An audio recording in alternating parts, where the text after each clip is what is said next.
காட்டின் நடுவே உள்ள ஒரு அழகான குடிலில் குட்டி கரடி தனது குடும்பத்துடன் வாழ்ந்து வந்தது. ஒரு நாள் காலை குட்டி கரடி ஒரு பெரிய ஆச்சரியத்துடன் எழுந்தது. குட்டி கரடி சாப்பிட வைத்திருந்த தேன்கூடு காணவில்லை. என் தேன்கூடு எங்கே போச்சு? குட்டி கரடி கவலையால் அழுதது. ஏதாச்சும் பிரச்சனையா குட்டி கரடியே? அப்பா, என் தேன்கூடு காணவில்லை.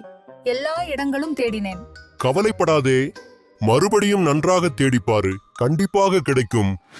அப்பாவின் அறிவுரையை நினைத்துக் கொண்டு குட்டி கரடி குடிலின் வெளியே வந்து தனது நண்பர்களிடம் கேட்கத் தொடங்கியது. குட்டி கிளியே, என் தேன்கூடை பார்த்தீங்களா? பார்க்கலை, ஆனால் நரியின் வீட்டு பக்கத்திலிருந்து தேன் வாசனை வந்த மாதிரி இருந்தது.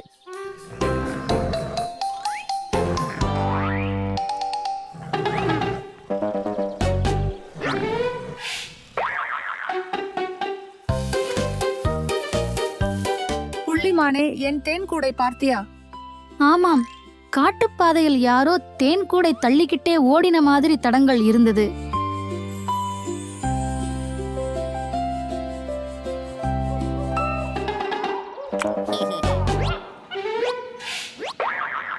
குட்டி குரங்கே, என் தேன்கூடை பார்த்தாயா?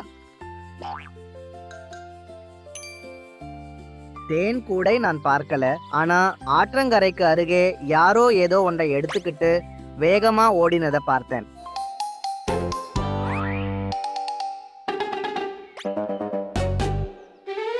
நரியே, என் தேன்கூடை நீயாவது பார்த்தியா? ஆமாம், ஆற்றங்கரைக்கு அருகே ஒரு பச்சை தவளை தேன்கூடை தள்ளிக்கிட்டு ஓடினது. அங்குதான் இருக்கும் என்று நினைக்கிறேன்.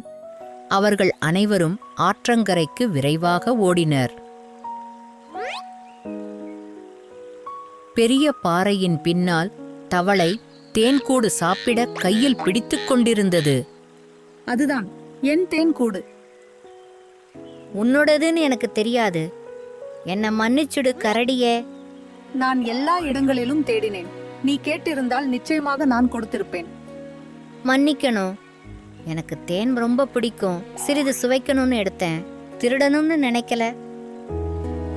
அப்போது அங்கே அப்பா கரடியும் வந்தது.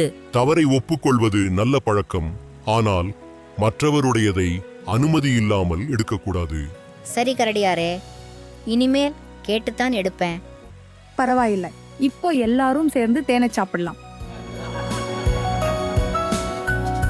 அப்படியே கரடியும் நண்பர்களும் தவளையுடனும் சேர்ந்து தேன்கூடை சுவைத்தார்கள்.